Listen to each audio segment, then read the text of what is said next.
मुद्दों पर भी और आदर्श के मुद्दों पर भी। आपका आचरण,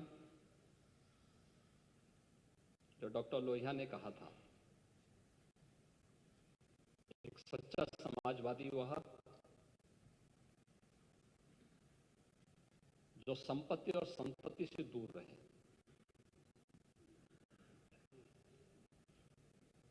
वो तो आपकी पार्टी के आचरण से देख सकते हैं।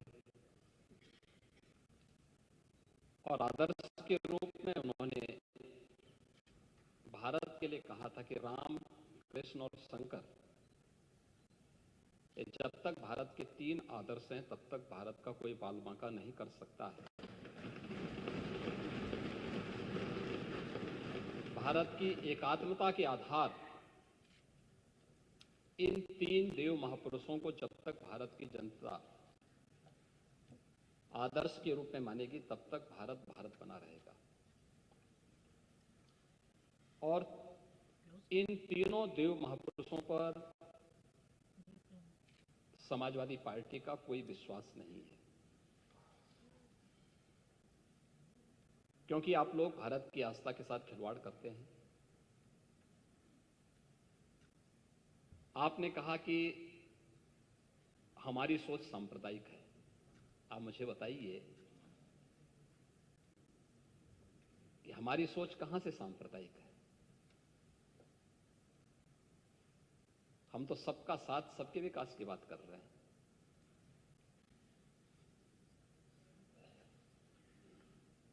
हमारा तो आदर्श है सर्वे भवन्तु सुखिनः सर्वे सन्तु निरामया।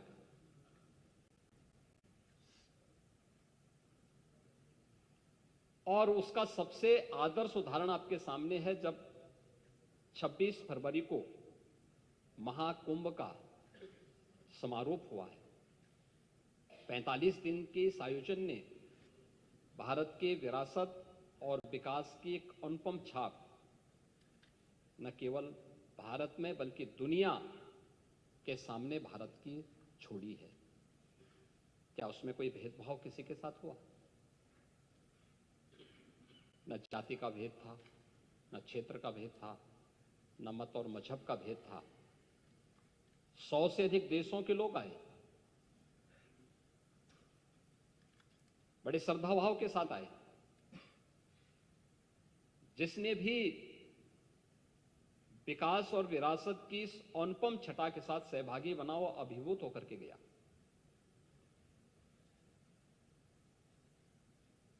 एक पक्ष वह है जो आपके सामने उदाहरण के रूप में है। प्रत्यक्ष को प्रमाण की क्या आवश्यकता है? लेकिन दूसरा पक्ष वह भी था जब 26 फरवरी को संभल में 56 वर्षों के बाद शिव मंदिर में जलाभिषेक का कार्यक्रम भी हो रहा था।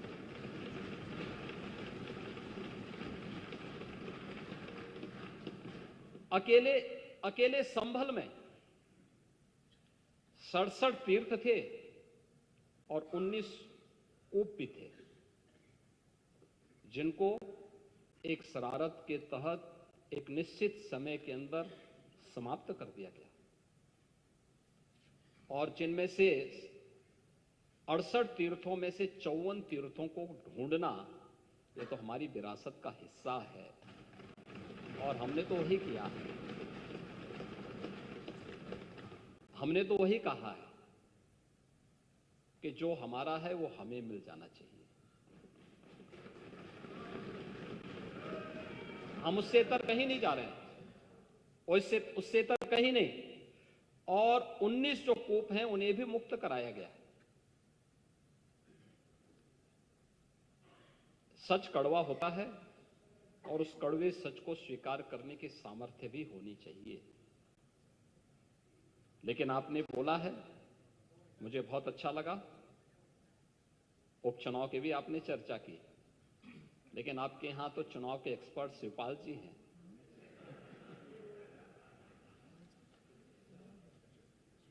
और चच्चू से ज्यादा चुनाव कैसे जीते जाते हैं इसको कौन जान सकता है। ये तो हम लोगों ने भी देखा है, बहुत नजदीक से महसूस किया है। और इसीलिए अच्छा ही है, परोपदेश कुशल होते रहे, इसी को कहते हैं। ये दूसरों को उपदेश देते हैं आप लोग, लेकिन स्वयं उसको आचरण में उतारे होते तो संभवतः इतनी करारी हार नहीं होती, और 2027 में भी इतनी करारी हार नहीं होती।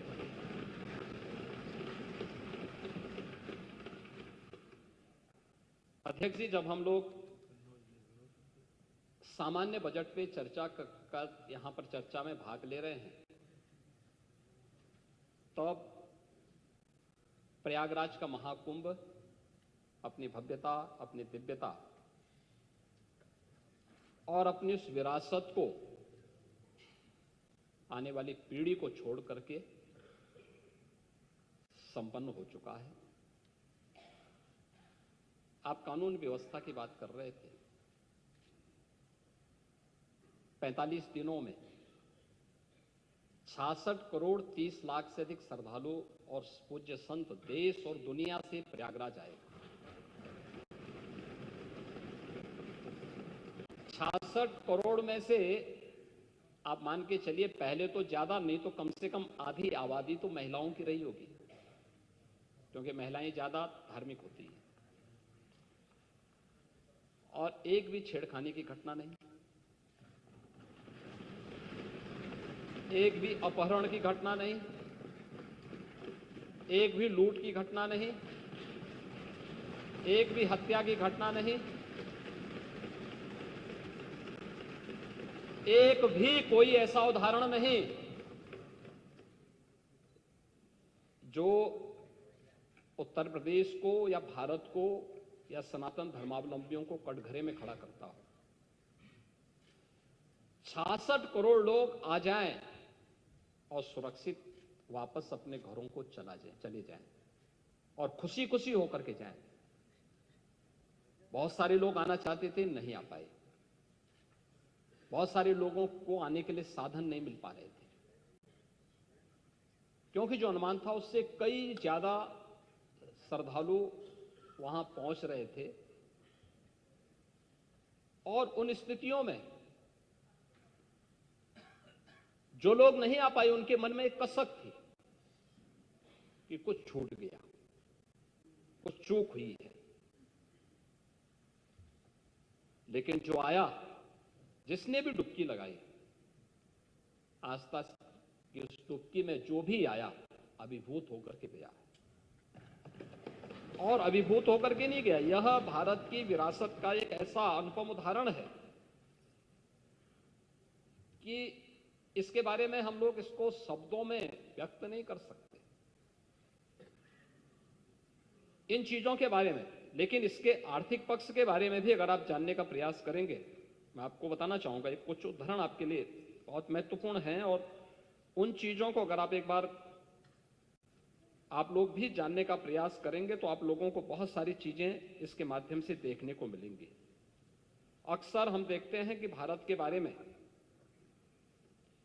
विदेशी मीडिया वह बहुत नकारात्मक टिप्पणी करता है। महोदय, विदेशी मीडिया ने भी जो टिप्पणियां की हैं महाकुंभ प्रयागराज के बारे में,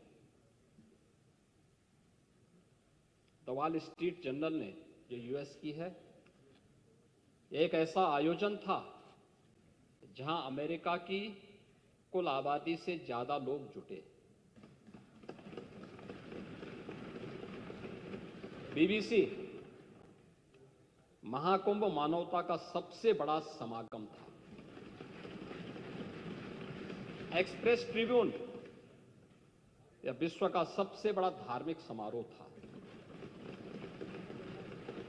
द न्यूयॉर्क टाइम्स, यह आयोजन में केवल श्रद्धालु और पर्यटक ही नहीं बल्कि नेता और हस्तियां भी पहुंची थी। राइटर्स, यह डिजिटल कुंभ था, इसमें व्यवस्था बनाने के लिए तकनीक की बेहतरीन इस्तेमाल किया गया था। द गार्डियन, यह पर्वों का पर्व था, लोगों की उमंग और उत्साह चरम पर रहा। CNN, दुनिया के सबसे बड़े धार्मिक समागम में 60 करोड़ से ज्यादा लोग शामिल हुए। यह आस्था की अभिव्यक्ति की शानदार नजारा है। यूनेस्को के डायरेक्टर टिम कर्टिस ने जो बयान दिया, उन्होंने कहा कि यूनेस्को ने 2019 में कुंभ मेले को मानवता के मूर्त सांस्कृतिक धरोहर के रूप में मान्यता दी। इससे पहले 1923 में इसके सामाजिक, आर्थिक एवं पर्यावरणीय प्रभावों की निगरानी की जा रही थी। उन्होंने कहा, कुंभ मेला प्राकृतिक और सांस्कृतिक धरोहर के रूप में विश्व को एक नई दृष्टि प्रदान करता है। महोदय, देश के सबसे प्रतिष्ठित जो पत्रकार हैं, इंडिया टीवी के एडिटर, उन्होंने अपनी टिप्पणी में कही कि महाकुंभ का आयोजन इतने बड़े पैमाने पर करना ये बड़ी हिम्मत का काम था और ये हिम्मत उत्तर प्रदेश सरकार ने दिखाई। ये आयोजन इतना सफल हुआ, ये चमत्कार से कम नहीं है। जब करोड़ों लोग एक साथ एक जगह पर आते हैं और रिस्क होता है। महाकुंभ के इस महाआयोजन ने यह साबित कर दिया है कि अगर इच्छा शक्ति हो तो 66 करोड़ लोगों को मैनेज किया जा सकता है। टेक्नोलॉजी का ठीक से इस्तेमाल किया जाए तो सिक्योरिटी प्रोवाइड की जा सकती है। कम्युनिकेशन स्किल हो तो करोड़ों लोगों के आने जाने का इंतजाम हो सकता है।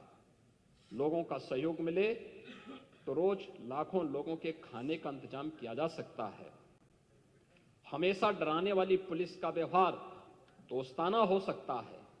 हजारों धर्म गुरुओं और साधु संतों का मान रखा जा सकता है। गरीब और अमीर को बिना किसी भेदभाव के संगम में डुबकी का अवसर दिया जा सकता है। अगर बिजनेस की कुशलता हो तो 7,500 करोड़ रुपए खर्च करके 3 लाख करोड़ से अधिक का लाभ हासिल किया जा सकता है। अफवाहों के बावजूद कुशल प्रबंधन से लोगों का भरोसा जीता जा सकता है। महाकुंभ का आयोजन एक अग्नि परीक्षा थी। इस परीक्षा में केंद्र और राज्य सरकार खरी उतरी है। पूरी दुनिया में सनातन का मान बढ़ा है। पूरी दुनिया में भारत के मैनेजमेंट स्किल, क्षमता और कुशलता के प्रति विश्वास बढ़ा है। पूरी दुनिया ने माना कि जो कोई नहीं कर सकता वो भारत ने करके दिखाया है। इस अभूतपूर्व आयोजन की गूंज पूरी दुनिया में वर्षों तक सुनाई देगी। ये भारत की सनातन की सबसे बड़ी उपलब्धि है। महोदय, हमारे कुछ विपक्षी दलों से जुड़ी हुई राज्य सरकारों के भी नेता प्रयागराज महाकुंभ में आए थे और उनमें है उनमें डिप्टी सीएम कर्नाटक। उन्होंने लिखा कि इस पवित्र आयोजन के लिए सभी आयोजकों को धन्यवाद। यह किसी के भी जीवन का एक ऐतिहासिक क्षण है। सरकार ने यहां आए करोड़ों लोगों के लिए जो व्यवस्था की है, यह कोई छोटा काम नहीं है। सरकार ने अच्छा काम किया है। मैं महाकुंभ का हिस्सा बनकर के बहुत खुश हूं। उत्तर प्रदेश सरकार के वरिष्ठ मंत्री मुझसे मिलने बेंगलोर आए थे। उन्होंने मुझे महाकुंभ में शामिल होने का निमंत्रण दिया। मेरे लिए शानदार अनुभव था। खन्ना जी ही गए थे। महोदय, इसमें बहुत सारी सक्सेस स्टोरी भी देखने को मिली थी और उसमें आर्थिक पक्ष के बारे में, महाकुंभ के आर्थिक पक्ष के बारे में, इसको लेकर के अनेक बातें सामने आई हैं और खासतौर पर देश के अंदर अलग अलग तबके ने महाकुंभ के बारे में, चूंकि ये बजट की सामान्य चर्चा है, इसलिए महाकुंभ के आर्थिक पक्ष के बारे में अगर हम चर्चा न करें तो विरासत को विकास के साथ जोड़ने में हो सकता है कि आप लोगों को भी कुछ कंफ्यूजन और ज्यादा हो। इसलिए उस विरासत को जो आदरणीय प्रधानमंत्री जी ने 2019 में काशी विश्वनाथ धाम से प्रारंभ किया था, 2020 में अयोध्या में से राम जन्मभूमि पर राम मंदिर के शिलान्यास के बाद आगे बढ़ा प्रयागराज महाकुंभ उसका एक चरम उत्कर्ष रूप के रूप में देश और दुनिया के सामने आया है और उसी विरासत की आर्थिकी क्या हो सकती है, वह विरासत विकास के साथ साथ आस्था को आर्थिकी के साथ कैसे जोड़ सकता है, इसके कुछ उदाहरण भी हैं, जिसमें कैट ने स्वयं इस बारे में कहा है कि महाकुंभ में लगभग 3 लाख करोड़ यानी 360 बिलियन अमेरिकी डॉलर से अधिक का व्यापार हुआ है, यानी इससे लेन देन हुआ है। ये प्रदेश की अर्थव्यवस्था में सहभागी बनेगा। महाकुंभ 2025 प्रदेश की अर्थव्यवस्था को 3.5 लाख करोड़ का लाभ इससे मिलने का अनुमान है और प्रयागराज और आसपास के जनपदों को इसका प्रत्यक्ष और अप्रत्यक्ष लाभ प्राप्त हुआ है। महोदय, इसमें भारत के जो मुख्य आर्थिक सलाहकार हैं बी अनंत नागेश्वरन, उन्होंने इस बात को कहा है कि महाकुंभ मेले के कारण उपभोग खर्च में तेज बढ़ोतरी की उम्मीद हुई। इससे भारत को चालू वित्त वर्ष में 6.5% की विकास की दर हासिल करने में मदद मिलेगी और इस मामले में जो विभिन्न अन्य क्षेत्रों में जो विभिन्न प्रकार के अनुमान लगाए गए, विभिन्न आर्थिक विशेषज्ञों ने कि किस किस सेक्टर में कितना अधिक उससे आर्थिक लाभ हुआ है या उससे आने की संभावना है। होटल उद्योग में 40,000 करोड़ का, खाने पीने अन्य दैनिक उपयोग में प्रयोग होने वाली वस्तुओं में 33,000 करोड़ का, परिवहन में 1.5 लाख करोड़ का, पूजन सामग्री में 20,000 करोड़ का, दान आदि में 660 करोड़ का, टोल टैक्सेस में 300 करोड़ का और अन्य में लगभग 66,000 करोड़ का, कुल 3,09,60 करोड़ रुपए का अधिक का इससे आर्थिक समृद्धि इसके माध्यम से प्रदेश को प्राप्त होने वाला है और इसके माध्यम से ये चीजें हम सबको प्राप्त हुई हैं। और खासतौर पर जो मैंने पहले भी कहा कि 5 नए आस्था के नए कॉरिडोर प्रयागराज महाकुंभ ने बनाए हैं और उसका लाभ पूरे प्रदेश में मिला, लेकिन इन 5 कॉरिडोर में विशेष रूप से हमें देखने को मिला था प्रयागराज से मां विंध्यवासिनी धाम और काशी के लिए एक, प्रयागराज से अयोध्या और गोरखपुर का 2, प्रयागराज से श्रृंगवेरपुर, लखनऊ और आपके नेमिष सारण्य का एक 3रा कॉरिडोर, प्रयागराज से लालापुर, राजापुर और चित्रकूट का एक 4था और प्रयागराज से जो हम 5वां आस्था के कॉरिडोर को बनाने की व्यवस्था कर रहे हैं, जिसपे हम लोगों ने देखा कि देश भर के श्रद्धालु आने के इच्छुक थे, दिखाई दे रहे थे और पिछले 1.5 महीनों में उनकी उपस्थिति उन सभी क्षेत्रों में थी। तो अब प्रयागराज से होते हुए वृंदावन, मथुरा वृंदावन और सुख तीर्थ में ये उपस्थिति वहां देखने को मिली। एक छोटा सा उदाहरण पर्याप्त है, बहुत सारे ऐसे उदाहरण हैं जिसमें प्रयागराज का है और वह समाजवादी पार्टी इसमें ज्यादा चर्चा कर रही थी कि नाविकों का शोषण हो रहा है, नाविकों को देखभाल नहीं की जा रही है। मैं एक नाविक परिवार की एक सक्सेस स्टोरी यहां पे बता रहा हूं।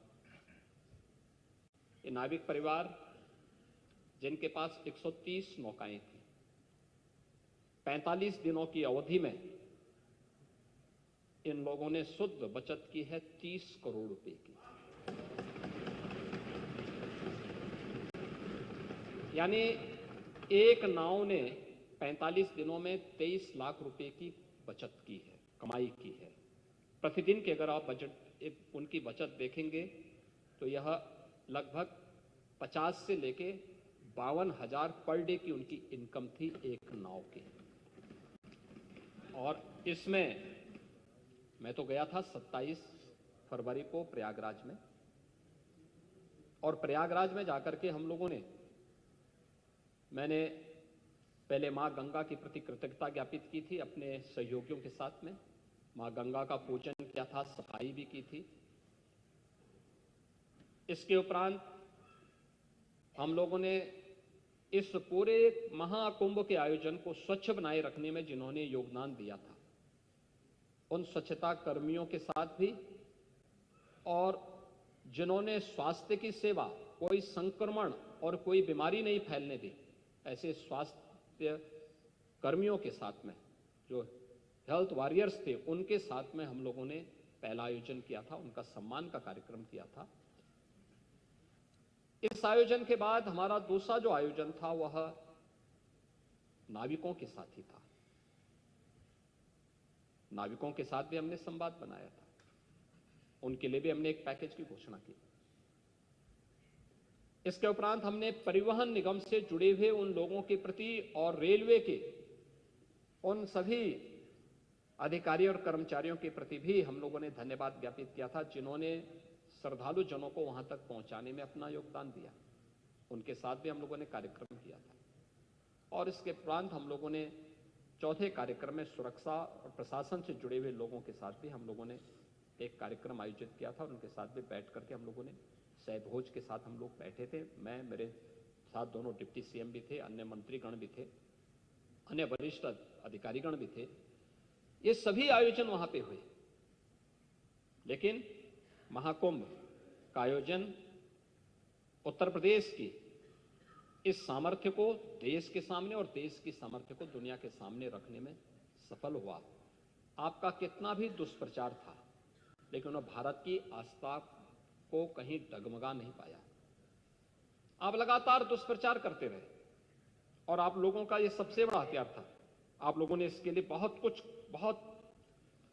तरीके से इसको लोगों के सामने बहुत नकारात्मक तरीके से प्रस्तुत करने का प्रयास किया, लेकिन आपकी नकारात्मक बातों पे न प्रदेश की जनता को, न देश की जनता को ही विश्वास था।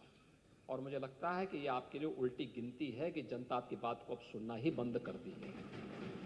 आप देखें ना कि कोई उत्तर प्रदेश का कोई गांव ऐसा नहीं था जिससे बस वहां नहीं पहुंची हो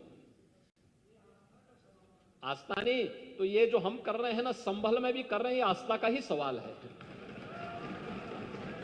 ये आस्था का ही सवाल है। ये जो कॉरिडोर बन रहे हैं, ये आस्था का ही सवाल है। और उसी आस्था के सवाल के साथ जोड़ने के लिए ही सरकार ने इस आयोजन के साथ जुड़ करके, और ये जो 7,500 करोड़ रुपए खर्च किए थे, केवल कुंभ के आयोजन के लिए नहीं किए थे। हमारे लिए यह आयोजन प्रयागराज जैसी पौराणिक सिटी के सस्टेनेबल डेवलपमेंट के प्लान का, एक व्यवस्थित विकास की एक रूपरेखा तैयार करने की भी थी, और महाकुंभ के बहाने प्रयागराज के अंदर उस प्रकार के इंफ्रास्ट्रक्चर को देने में हम सफल हुए। 200 से अधिक सड़कों का चौड़ीकरण हुआ, 14 फ्लाईओवर बने, 9 अंडरपास बनाए गए, 12 कॉरिडोर बने, अक्षयवट कॉरिडोर,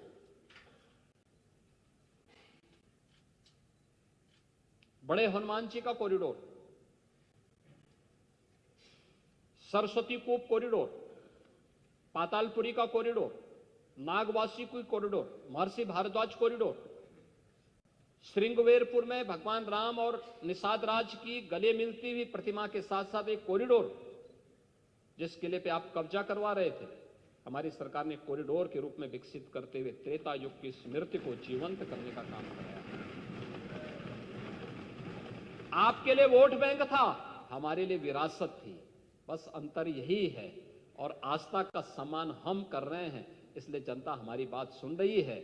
जनता को मालूम है कि आप केवल वोट बैंक के साथ खिलवाड़ करेंगे, वोट बैंक देखेंगे और जनता को धोखा देंगे, इसलिए जनता ने आपकी बात को अनसुना किया है, और 27 में भी जनता जनार्दन यही करने जा रही है।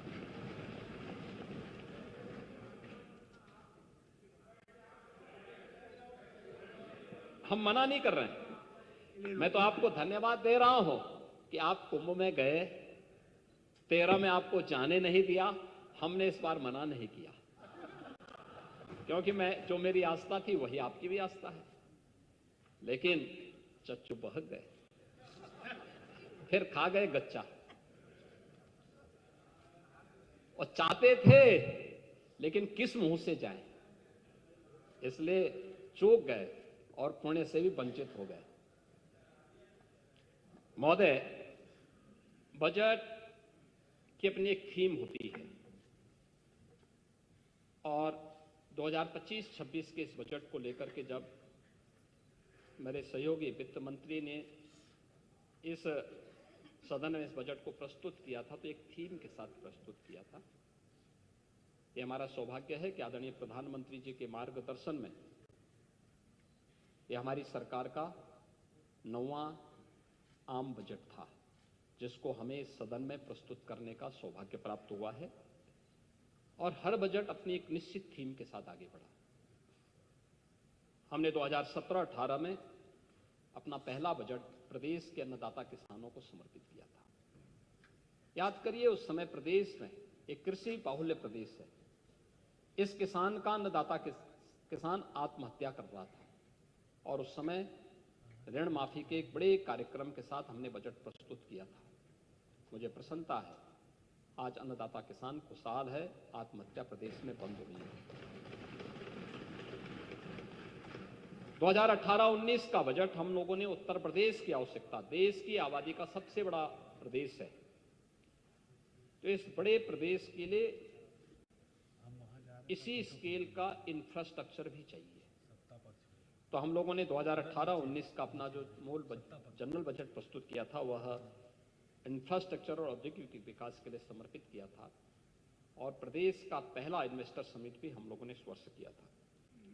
2019-20 का बजट हम लोगों ने मातृशक्ति, आधी आबादी को समर्पित किया था। मातृशक्ति के वंदन के लिए, उनके अभिनंदन के लिए मिशन शक्ति के कार्यक्रम को आगे बढ़ाते हुए बजट को महिला सशक्तिकरण को समर्पित किया था।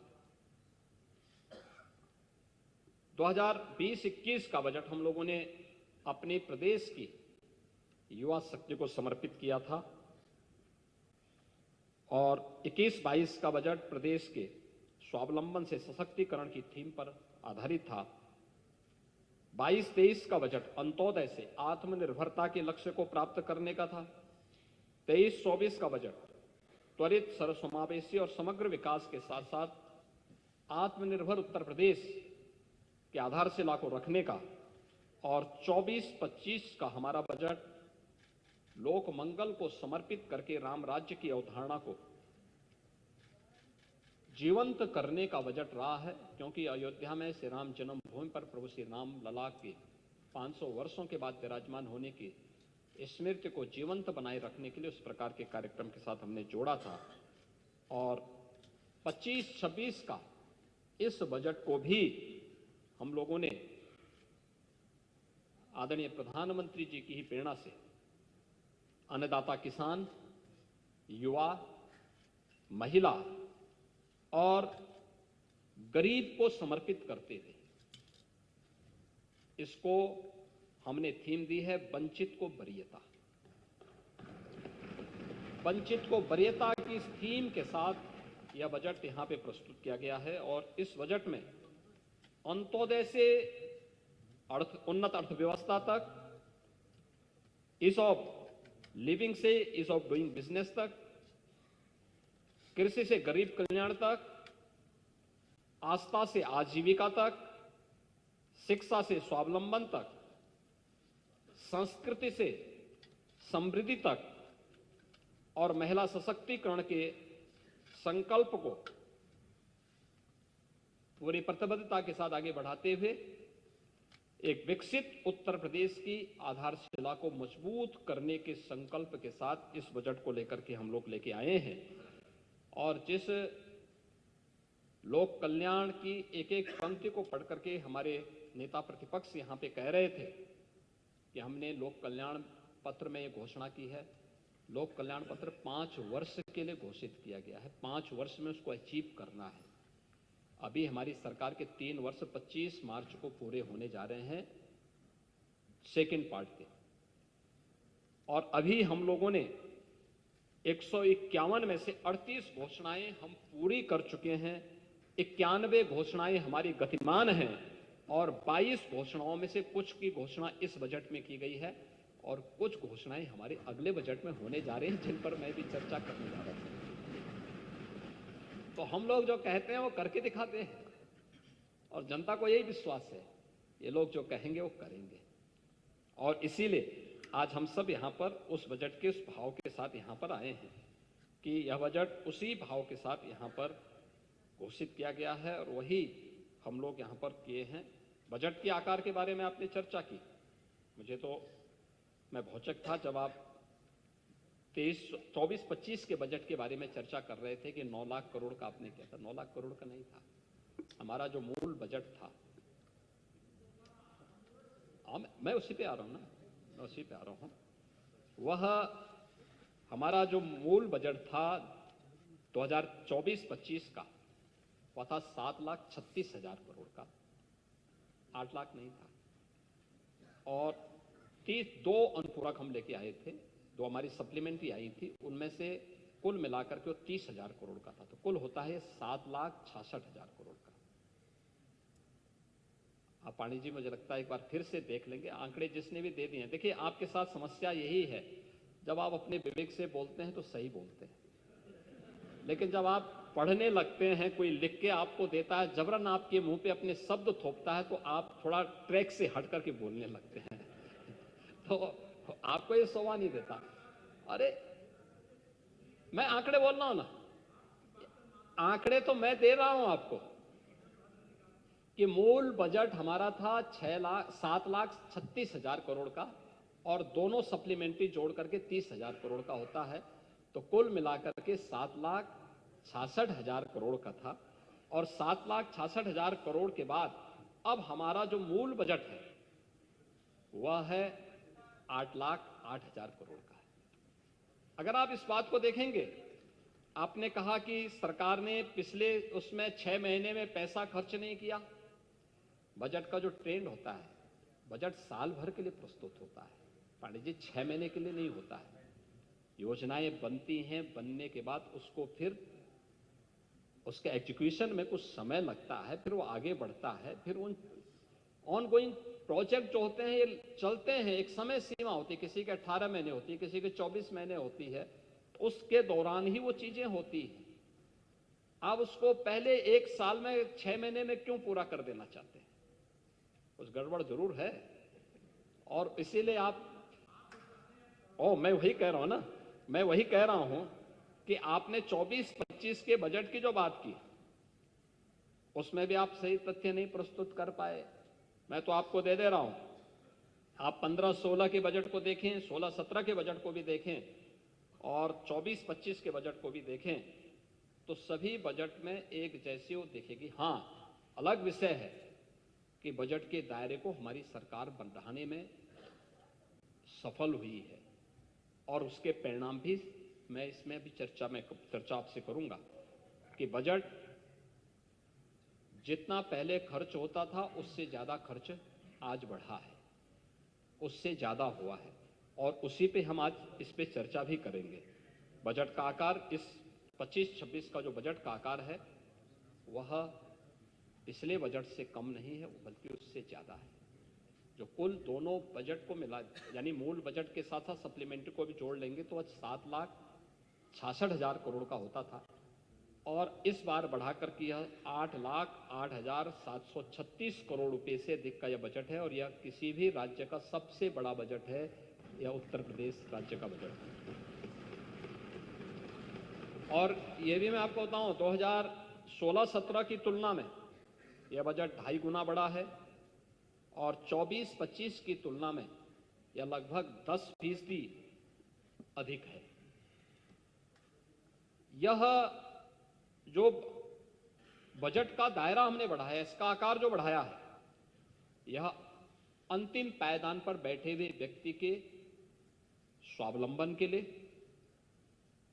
प्रदेश के इंफ्रास्ट्रक्चर डेवलपमेंट के लिए, आम जन के जीवन स्तर को उठाने के लिए, उनको बुनियादी सुविधाओं से जोड़ने के लिए, प्रति व्यक्ति आय को बढ़ाने के लिए और उत्तर प्रदेश जैसे राज्य में आर्थिक विकास को तेज करने के लिए यह बजट हम लोगों ने इस बजट के दायरे को बढ़ाया है, जिसमें लोक कल्याण के साथ साथ अर्थव्यवस्था को विस्तार देने की एक प्रतिबद्धता इस बजट में दिखाई देती है।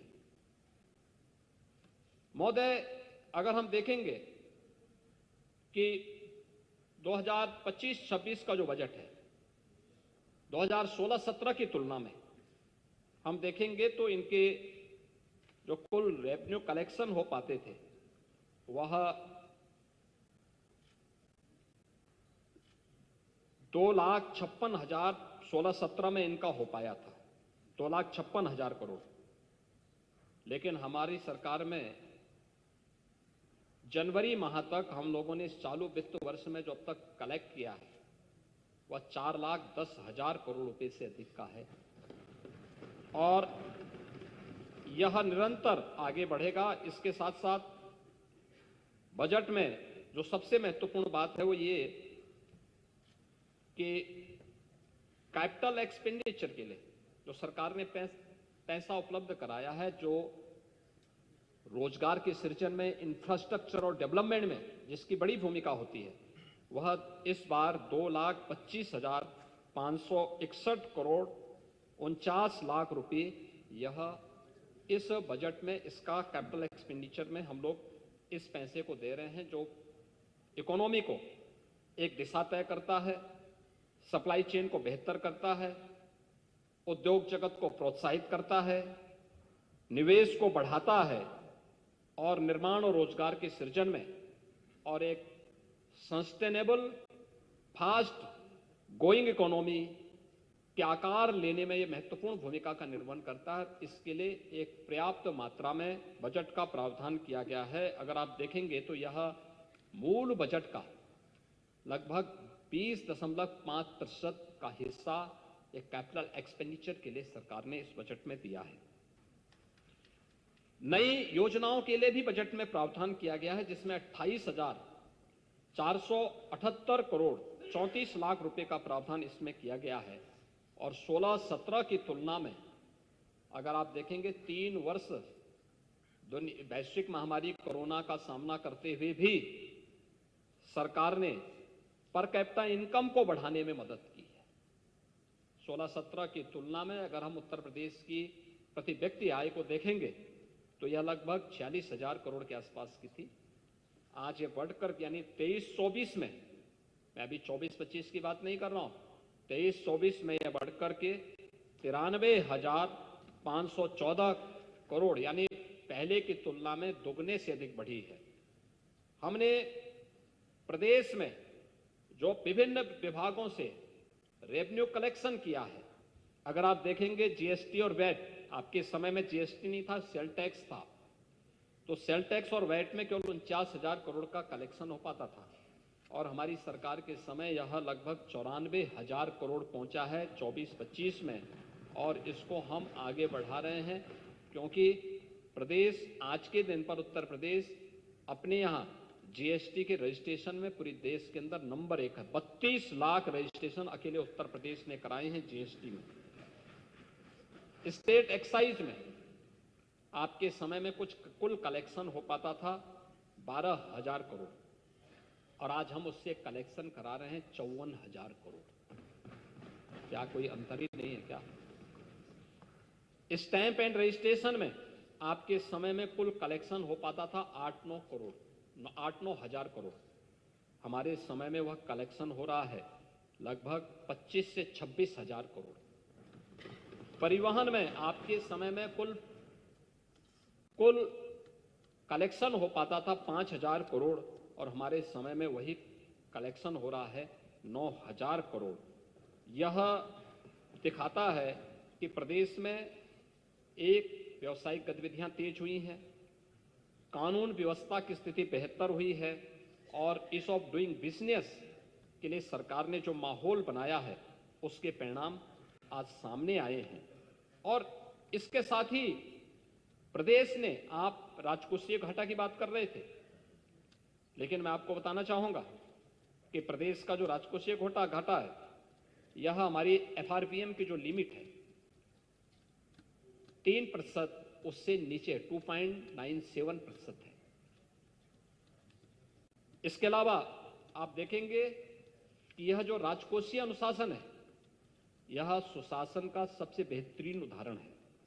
यह वित्तीय अनुशासन का भी, सरकार के विजन का भी और सरकार के द्वारा जो योजनाएं बनाई जा रही हैं उसकी एग्जीक्यूशन के लिए सरकार के द्वारा जो उसके क्रियान्वयन के लिए जो रोड मैप तैयार किया गया है वह प्रभावी ढंग से आगे बढ़ रहा है।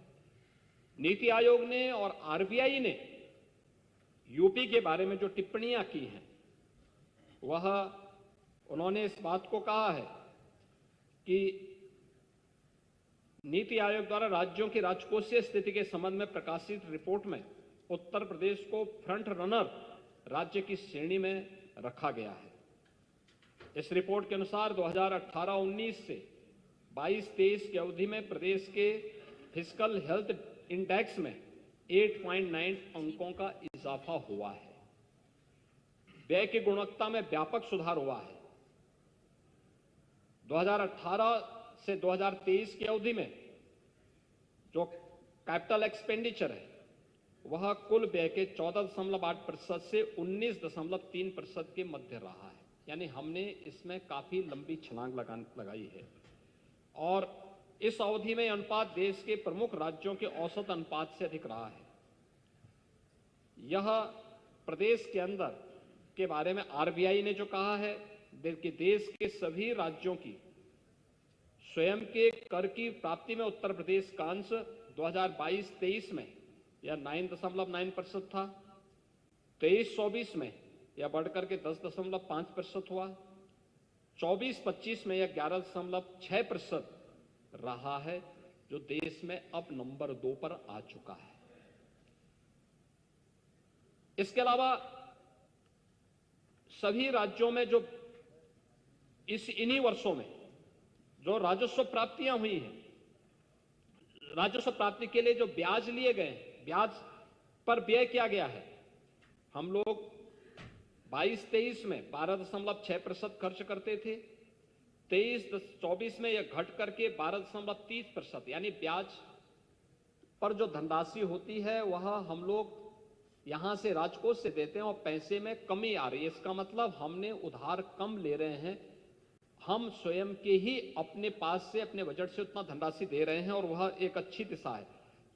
12.6%, 12.3% और 24-25 में यह घट करके 12.1% रहा है। यह राजस्व प्राप्ति के सापेक्ष जो राज्यों में, विभिन्न राज्यों, देश के अंदर के अन्य राज्यों में और उत्तर प्रदेश में यह क्रमशः 10.3, 9.4 और 8.9% है, जो कि अन्य राज्यों की तुलना में, जो अब इस देश के अन्य जो राज्य हैं उनमें यह 12.6, 12.3 और 12.1% है। तो उत्तर प्रदेश में घट करके 10.3, 9.4 और 8.9% है।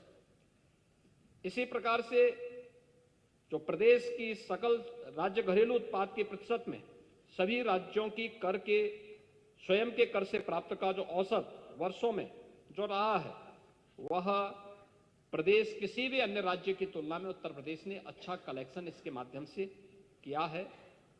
इसके अलावा अगर आप देखेंगे कि देश के ग्रोथ इंजन के रूप में यूपी की क्या भूमिका है। देश की आबादी का सबसे बड़ा राज्य है और सबसे अधिक संसाधन के बावजूद 1950 से लेकर 2017 तक प्रदेश की जो जीएसडीपी थी वह 12.75 लाख करोड़ तक पहुंची थी। 2017 से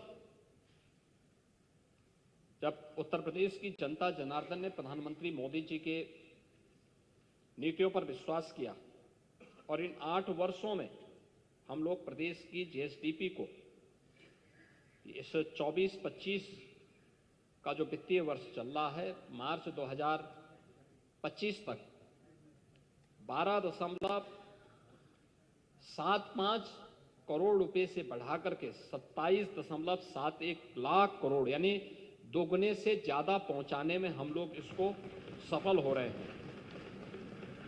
देश की जीडीपी में आज के दिन पर उत्तर प्रदेश का जो हिस्सेदारी पहले 7वें स्थान पर थी, आज वो नंबर 2 पर आ गई है। हम अब देश की नंबर 2 की अर्थव्यवस्था बन चुके हैं।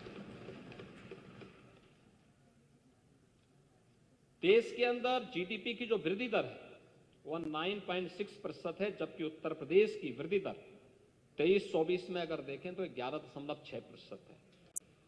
एक सरप्लस स्टेट के रूप में उत्तर प्रदेश आगे बढ़ा है। हमने कर चोरी को रोका है, रेवेन्यू के लीकेजेज को हमने समाप्त किया है, डिजिटल मैकेनिज्म को अपनाया है और उसका परिणाम शासन की कार्य पद्धति में एक ट्रांसपेरेंसी के रूप में सबके सामने आया है। हमने एक एक पैसे का उपयोग उत्तर प्रदेश के विकास के लिए और गरीबों के कल्याण के लिए उस पैसे का उपयोग किया है। प्रदेश में 8 वर्ष में हमने एक भी टैक्स नहीं लगाया है। आपने इस बात को देखा होगा, जब हम टैक्स की बात कर रहे थे तो मुझे बताते हुए प्रसन्नता है कि पिछले 8 वर्ष में हमने पर कैपिटा इनकम को बढ़ाया है, प्रदेश की जीएसडीपी को बढ़ाने, दोगुना से अधिक करने में सफलता प्राप्त की है और यह पिछले 8 वर्ष में विकास के पायदान पर या हर एक सेक्टर में उत्तर प्रदेश को एक नई ऊंचाई तक पहुंचाने के साथ हम लोगों ने प्रदेश के अंदर जो कुछ भी किया है बिना किसी टैक्स बढ़ाए हुए, यानी प्रदेश में डीजल पेट्रोल की दरें देश में सबसे कम है, प्रदेश में वैट की दर भी सबसे कम है और इस सब के बावजूद उत्तर प्रदेश एक रेवेन्यू सरप्लस स्टेट है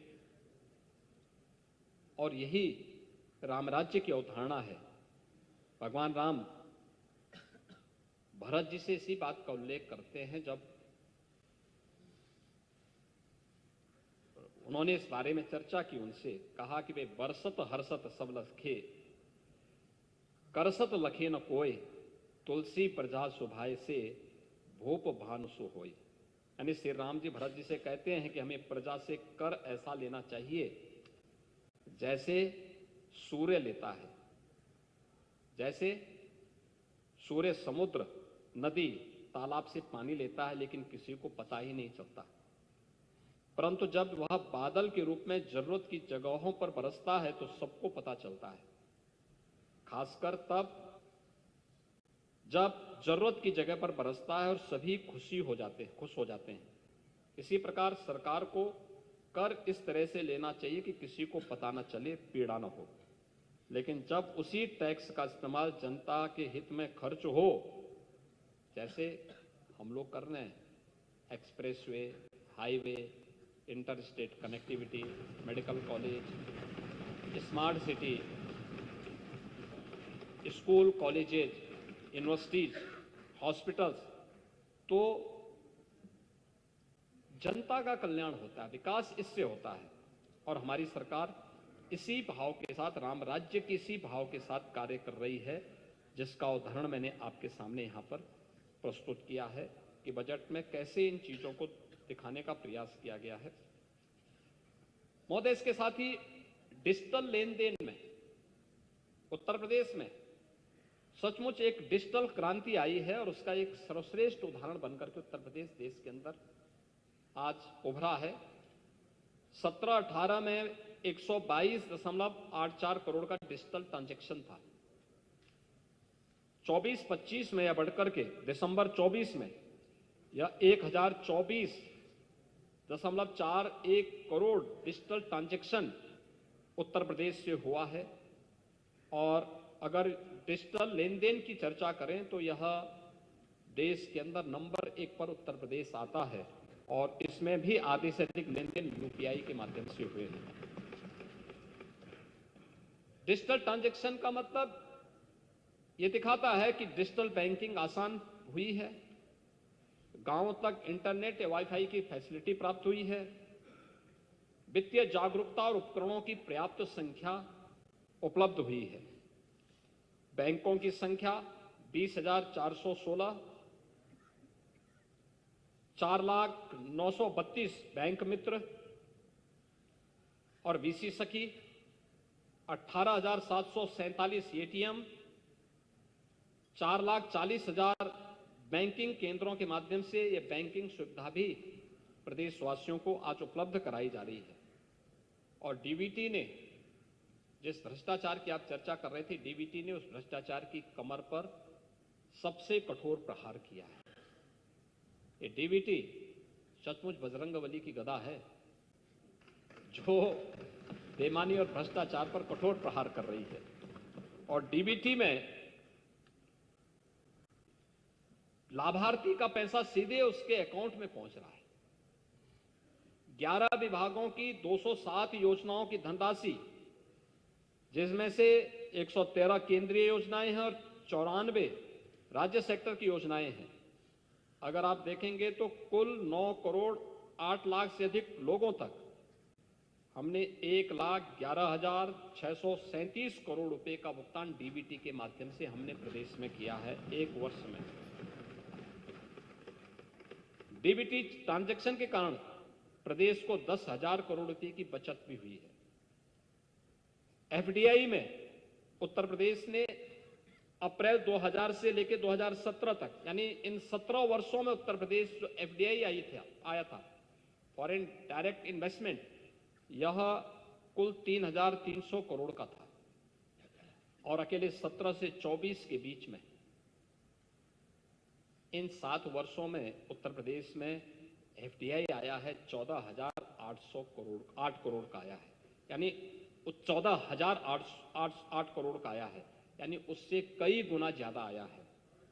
ये चीजें दिखाती हैं कि प्रदेश एक सही दिशा में आगे बढ़ा है। बैंकिंग तंत्र या किसी भी अर्थव्यवस्था का रीढ़ होता है, और उस रीढ़ की दृष्टि से उत्तर प्रदेश के अंदर मैंने अभी जो बैंक की शाखाएं, वीसी सखी, एटीएम, बैंक के एटीएम और अन्य की चर्चा की, उसी तंत्र के बारे में चर्चा की है जो हमारी अर्थव्यवस्था के आधार बन रहा है। हमने बैंकिंग व्यवसाय में 2016-17 में कुल 12,75,000 करोड़ जमा होते थे बैंकों में। अब उत्तर प्रदेश में 24-25 में आप देखेंगे तो यह 29,66,000 करोड़ रुपए, यानी 2.25 गुने से अधिक जमा हुए हैं पिछले 7 वर्ष के अंदर। ये एक वर्ष का है। और सीडी रेशो 16-17 में जो केवल 44-45% के बीच में अटक के रह गया था, आज वो बढ़कर के 61% तक पहुंचा है।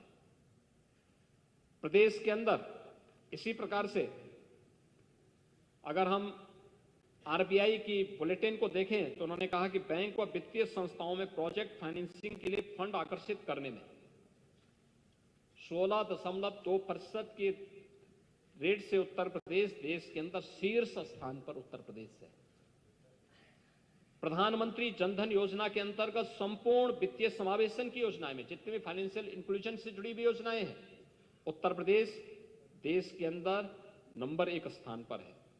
प्रधानमंत्री सुरक्षा बीमा योजना में उत्तर प्रदेश नंबर 1 पर है। अटल पेंशन स्कीम में देश के अंदर नंबर 1 पर है।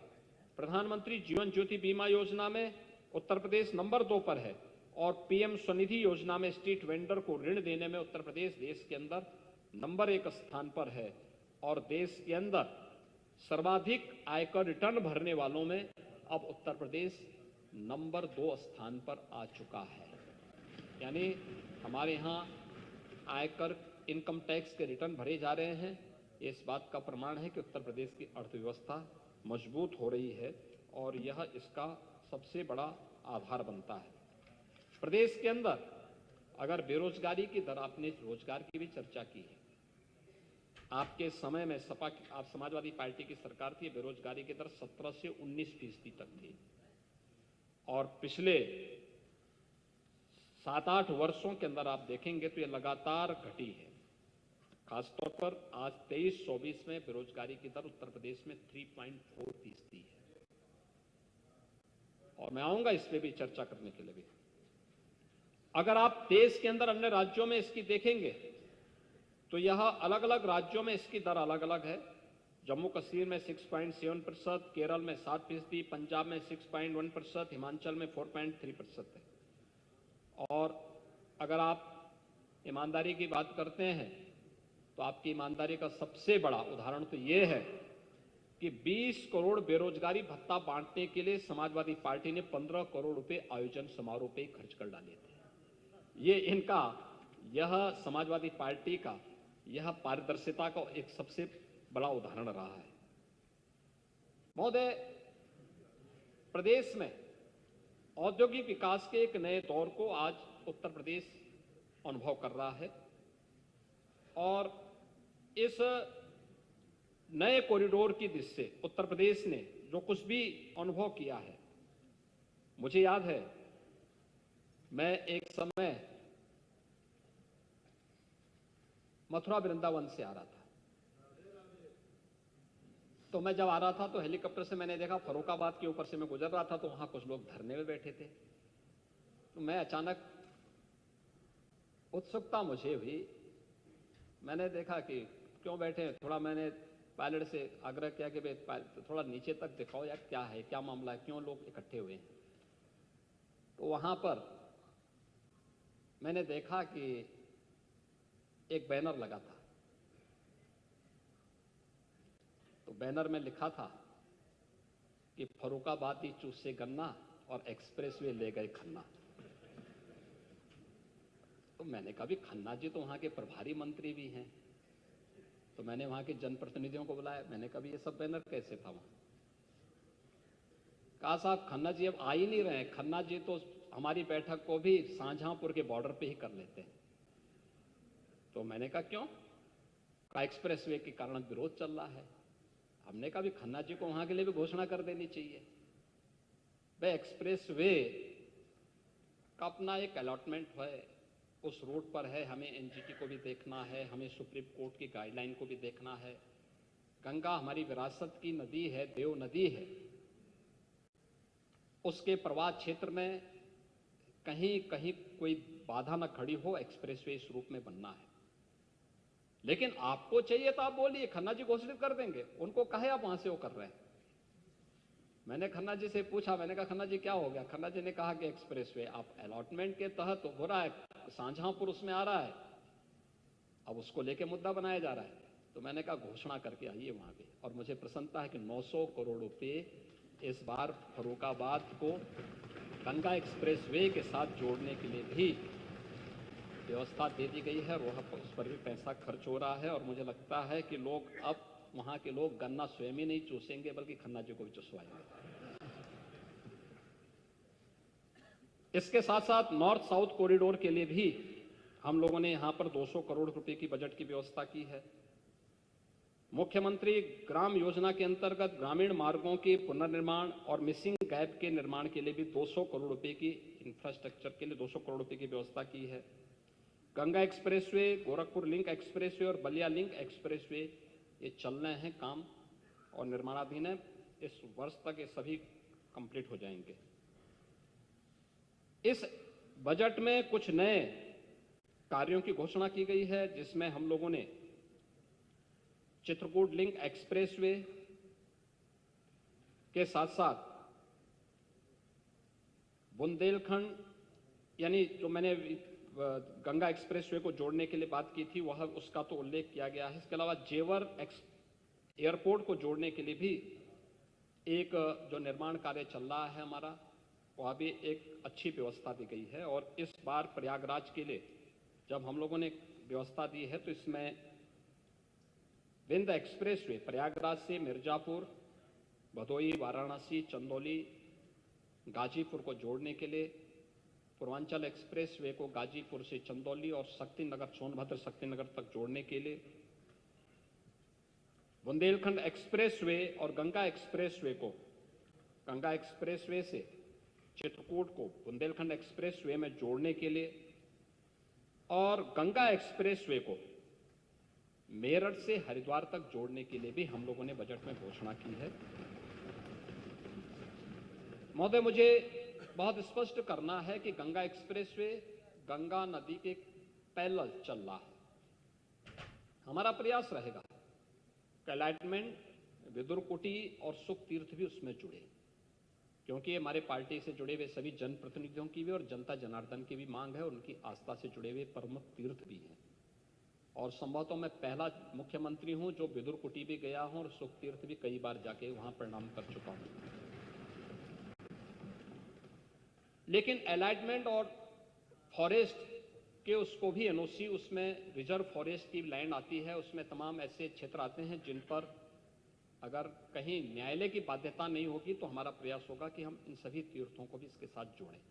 लेकिन उस बाध्यता को भी हमें देखना पड़ेगा जो पर्यावरण की दृष्टि से माननीय उच्चतम न्यायालय ने तय किए गए हैं, उनको देखते हुए सर्वे के बाद ही इन चीज़ों को हम देख पाएंगे। लेकिन हमारी हार्दिक इच्छा है कि इनकी कनेक्टिविटी और इनको बेहतर इंफ्रास्ट्रक्चर से इन तीर्थों को, चाहे वह माता शाकंभरी का शक्तिपीठ सहारनपुर हो और उसका बेहतर विकास हो, श्रद्धालुजन वहां हर सीजन में जा सके, सरकार उसके लिए हर प्रकार का सहयोग करने को तैयार है। सुख तीर्थ ये भागवत भूमि है, वहां का विकास हो। सरकार ने इसके लिए सुख तीर्थ विकास परिषद का गठन भी किया है। विदुर कुटी 5000 वर्ष पुरानी विरासत को हम सबको अपनी ओर आकर्षित करती है।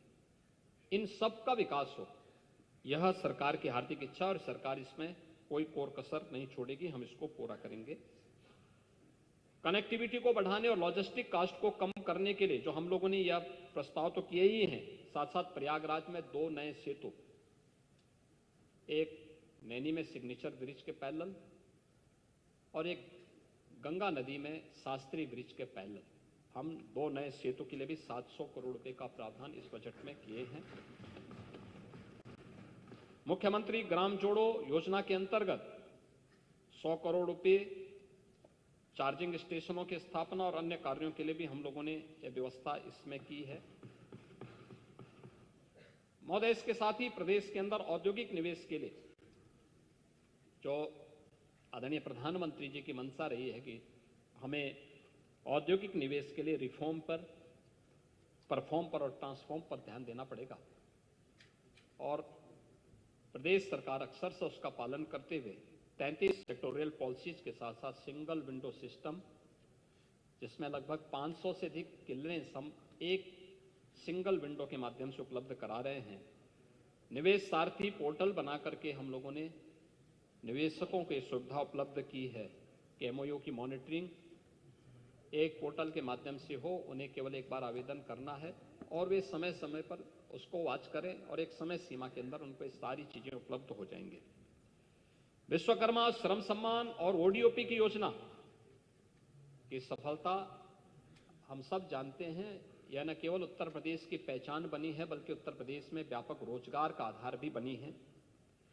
और इन योजनाओं के कारण प्रदेश में जो नया माहौल बना है, इसके कारण आज प्रदेश में 86,000 करोड़ रुपए से बढ़कर के हमारा जो एक्सपोर्ट है वह लगभग प्रदेश से हम लोग 2 लाख करोड़ रुपए से अधिक बढ़ाने में सफल हुए हैं।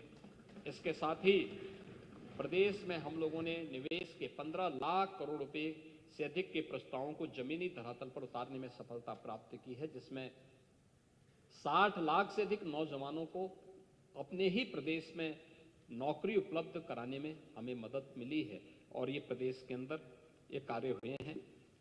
इसके अलावा प्रधानमंत्री मित्र योजना के अंतर्गत हरदोई में एक मेगा इंटीग्रेटेड टेक्सटाइल पार्क बनाने के लिए, हरदोई व कानपुर में एक मेगा लेदर क्लस्टर डेवलप करने के लिए, गोरखपुर में प्लास्टिक पार्क, कन्नौज में परफ्यूम पार्क, गाजियाबाद, लखनऊ, कानपुर, गोरखपुर और हापुड़ में केमिकल और फार्मा पार्क जैसे ये सभी हमारे ऐसी योजनाएं हैं जिनको हमारी सरकार आगे बढ़ा रही है। 10 जनपदों में संत कबीर के नाम पर, महोदय मुझे बताते हुए प्रसन्नता है, हमारी सरकार संत कबीर दास जी के नाम पर 10 जनपदों में टेक्सटाइल पार्क पीपीपी मोड पर बनाने की एक बड़ी योजना को भी इस बजट में हमने घोषणा की है, जो संत कबीर के नाम पर होंगे। और जो 2 लेदर पार्क बनेंगे संत रविदास जी के नाम पर बनेंगे, इन दोनों को भी हम संत रविदास जी को समर्पित कर रहे हैं। मुख्यमंत्री सूक्ष्म यानी एमएसएमई के सेक्टर में जो उद्यमी यहां यूपी के अंदर निवेश किए हैं या जिन लोगों ने अपने अपने यूनिट लगाई है, यूपी एमएसएमई का सर्वाधिक यूनिट रखने वाला राज्य है।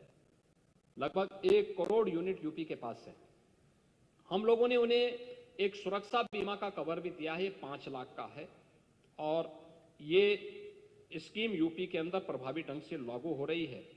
और मैं इस बात को कह सकता हूं कि यह उत्तर प्रदेश के अंदर पिछले 8 वर्ष के अंदर डबल इंजन की सरकार ने जो कार्यक्रम आगे बढ़ाए, उसी का परिणाम है कि बीमारू राज्य से उभर करके आज हम लोग देश की अर्थव्यवस्था के ब्रेकर नहीं बल्कि एक ब्रेक थ्रू के रूप में उत्तर प्रदेश ने अपनी एक पहचान बनाई है। ऊर्जा के बारे में यहां पर मेरे सहयोगी आपके सामने बहुत यहां पर विस्तार से अपनी बात को यहां पर ऊर्जा की डिमांड के सामने जब उन्होंने यहां प्रस्तुत किया था उसके बारे में उन्होंने विस्तार से चर्चा की है, उसके बारे में बहुत कुछ बताने की आवश्यकता नहीं। महोदय, एग्रीकल्चर उत्तर प्रदेश की मुख्य आधार रही है, हमारी पहचान है। अन्नदाता किसानों के बल पर न केवल उत्तर प्रदेश बल्कि देश के 140 करोड़ लोगों के पेट को भरने का अन्न हमारा अन्नदाता किसान उत्तर प्रदेश से देने का प्रयास करता है। और उत्तर प्रदेश में अन्नदाता किसानों के लिए किए गए प्रयासों का परिणाम भी आज हम सबके सामने आ गया है। 2016-17 में जो किसान आत्महत्या करता था, उसे बिजली नहीं मिलती थी, सिंचाई की सुविधा नहीं थी, कर्ज तले दबा था, अच्छा बीज नहीं मिल पाता था, टेक्नोलॉजी नहीं मिल पाती थी, विकास की दर, कृषि विकास की दर 8.6 से कम थी। आज वही थोड़ा सा हमने उसे फैसिलिटेट किया कि वही अन्नदाता किसान आज उत्तर प्रदेश के अंदर कृषि विकास की दर को लगभग 14% तक पहुंचाने में सफल हुआ है। हमने पहला ही बजट अपना किसानों की कर्ज माफी से प्रारंभ किया था और मुझे प्रसन्नता है कि इस दौरान प्रधानमंत्री फसल बीमा योजना, प्रधानमंत्री किसान सम्मान योजना, सॉइल हेल्थ योजना, प्रदेश के अंदर प्रधानमंत्री कृषि सिंचाई की योजना और एमएसपी लागत का 1.5 गुना दाम अन्नदाता किसान को देने जैसे कार्यक्रमों को आगे बढ़ाते हुए हम लोगों ने पर्याप्त मात्रा में खाद बीज का इंतजाम करने और कृषि सेक्टर में जो अनेक प्रयास प्रारंभ किए हैं, आज उसका परिणाम हम सबके सामने है। उत्तर प्रदेश 400 लाख टन सब्जी का उत्पादन करने में देश में नंबर 1 पर आज के दिन पर है। खाद्यान्न उत्पादन 16-17 की तुलना में जो उत्तर प्रदेश में होता था और वह भी बिचौलियों के माध्यम से होता था, वह 557 लाख मीट्रिक टन होता था। आज 23-24 में वह बढ़कर के 667.3 लाख मीट्रिक टन हो गया है और जो सीधे किसानों से प्रोक्योर किया जा रहा है। हम अनुमान इसी से लगा सकते हैं कि 16-17 में जो खाद्यान्न उत्पादन था वह 27.25 कुंटल प्रति हेक्टेयर था, 23-24 में वह बढ़कर के 30.51 कुंटल हुआ है। तिलहन में 16-17 में मात्र 12 लाख मीट्रिक टन थी जो तिलहन का उत्पादन प्रदेश में था, 23-24 में यह बढ़कर के 28.31 लाख मीट्रिक टन हो गया है। और प्रधानमंत्री किसान सम्मान निधि में भी हमारे यहाँ 2.5 करोड़ से अधिक किसान इस योजना से सीधे सीधे लाभान्वित हो रहे हैं। 80,000 करोड़ रुपए अब तक डीबीटी के माध्यम से अन्नदाता किसानों के खातों में सीधे पहुंचे हैं। प्रधानमंत्री फसल बीमा योजना में भी अकेले 24-25 में माह दिसंबर तक 28.25 लाख कृषकों द्वारा 19.84 लाख हेक्टेयर क्षेत्रफल में फसल बीमा कराया गया और जिसमें 9.33 लाख बीमित किसानों को 495 करोड़ 41 लाख रुपए की क्षतिपूर्ति का भुगतान भी प्रधानमंत्री फसल बीमा योजना में हुआ है। और गन्ना उत्पादन किसानों को अगर हम देखें 2017 से अब तक 2,73,000 करोड़ रुपए का गन्ना मूल्य का भुगतान हुआ है। 1995 से 2017 के बीच में 22 वर्षों में जो कुल भुगतान हुआ है उससे 60,000 करोड़ रुपए अधिक के भुगतान अकेले मात्र 7.25 वर्ष में हमने किया है। आज 119 चीनी मिलें क्रियाशील हैं। चीनी मिलों की दैनिक पेराई 17 से पूर्व 7.5 लाख टीसीडी थी, आज वो बढ़कर के 8.26 लाख टीसीडी हो गई है। और इस दौरान हम लोगों ने 3 नई चीनी मिलों की स्थापना, 6 चीनी मिलों का पुनर्संचालन, 38 चीनी मिलों की क्षमता विस्तार करने में सफलता प्राप्त की है और इसके माध्यम से लगभग 1.25 लाख नए नौकरी इसके माध्यम से हम लोगों ने आगे बढ़ाने का काम किया है। इसके साथ ही 285 नई खांडसारी इकाइयों की स्थापना हुई है, जिसके माध्यम से लगभग 42,000 नए प्रत्यक्ष और अप्रत्यक्ष रोजगार का सृजन हुआ है। और इस बार हमने बजट में बागपत है, छाता है, इन सब की क्षमता को बढ़ाने के लिए भी बजट में इसका प्रावधान किया है। बजट में इसका प्रावधान किया गया है। अन्नदाता किसानों के बल पर ही उत्तर प्रदेश ने 2017 में जो कुल एथेनॉल उत्पादन होता था वह 42 करोड़ लीटर था और 23-24 में बढ़कर के 177 करोड़ लीटर हो गया है। ये चीजें दिखाती हैं कि प्रदेश सरकार ने इस दिशा में एक अच्छा प्रयास किया है। गेहूं खरीद के बारे में जो आप चर्चा कर रहे थे, 12 से 17 के बीच में जो कुल गेहूं का खरीद हुआ था, 19 लाख लोगों से 94.38 लाख मीट्रिक टन गेहूं का खरीद हुआ था। ये बिचौलियों के माध्यम से हुआ था, किसान से सीधे नहीं हुआ था, जिसमें 12,808 करोड़ रुपए ये बिचौलियों को दिए गए थे, किसान को प्राप्त नहीं हुए थे। और 17 से लेकर के 24 के बीच में हम लोगों ने 19, यानी अगर आप देखेंगे 19 लाख किसानों से आपने खरीदा था, हमने 49 लाख किसानों से 49,69,000 किसानों से खरीदा है। और वह आप खरीदते थे कुल 94 लाख, हमने खरीदा है 233,99,000 मीट्रिक टन गेहूं की खरीद की है। और इसके बदले में किसान के खाते में डीबीटी के माध्यम से 43,424 करोड़ रुपए, यानी उसकी तुलना में लगभग 3.5 गुना अधिक भुगतान हमने अन्नदाता किसान के खाते में किया है। धान का क्रय अगर आप देखेंगे 12 से 17 के बीच में किसान से सीधे प्रोक्योर नहीं होता था, ये सभी होता था बिचौलियों के माध्यम से। और आपने 14,87,000 किसानों से खरीदा था 123 लाख मीट्रिक टन और इसमें 17,190 करोड़ रुपए का भुगतान हुआ था उन बिचौलियों को। लेकिन 17 से 24 के बीच में हमारी सरकार ने जो अन्नदाता किसानों से खरीदा था 69,82,716 किसानों से हम लोगों ने खरीदा है 456.86 लाख मीट्रिक टन, तो आपसे 3 गुना ज्यादा है। और इसके साथ ही 88,746 करोड़ रुपए का भुगतान किया है। जो भुगतान आप किए हैं उससे 5 गुना अधिक के भुगतान है। यह दिखाता है कि लागत का 1.5 गुने से अधिक दाम हमने अन्नदाता किसान को पहुंचाने का काम किया और एक पैसा डीबीटी के माध्यम से अन्नदाता किसान के बीच में गया है। बाजरा की खरीद सरकार लगातार किसानों से कर रही है, इसमें भी अन्नदाता किसानों के खाते में सीधे पैसा जा रहा है। इसके साथ ही प्रदेश में पहली बार ज्वार की खरीद भी हुई है, मक्का की खरीद भी सरकार सीधे के अन्नदाता किसानों से कर रही है। और इसके साथ ही प्रदेश के अंदर 60,000 महिलाओं को, महिला स्वयंसेवी समूह को सीडलिंग की व्यवस्था के साथ जोड़ने का काम किया गया है।